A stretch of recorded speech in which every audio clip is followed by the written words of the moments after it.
நல்ல சிக்கில் ஆட்டின தேங்காய் எண்ணெய், கடுகு, கருவேப்பிலை, வெட்டின சின்ன வெங்காயம், வெளுத்துள்ளி, பச்சை மிளகாய், இஞ்சி நல்லா கிண்டி விட்டுக்கணும்.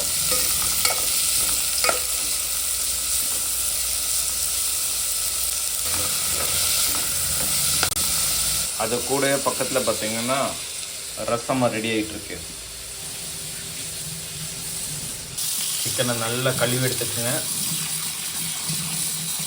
நல்லா ப்ரௌன் கலர் சேஞ்ச் ஆகிற வரைக்கும் கிண்டி விட்டுக்குங்க. தக்காளி சின்னாட்டு நறுக்கி போடணும், சின்னாட்டு வெட்டி போடணும். நல்லா வேகிறதுக்கு மூடி வச்சுக்குங்க. மஞ்சள் பொடி,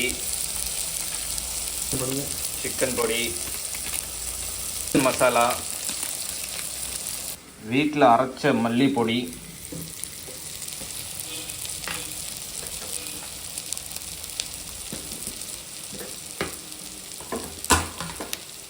வீட்டில் அரைச்ச மிளகாத்தூள்,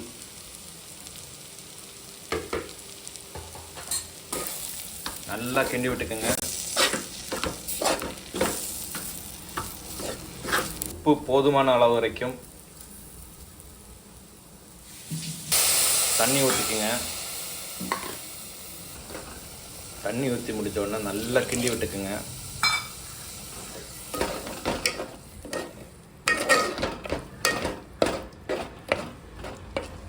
கோழியை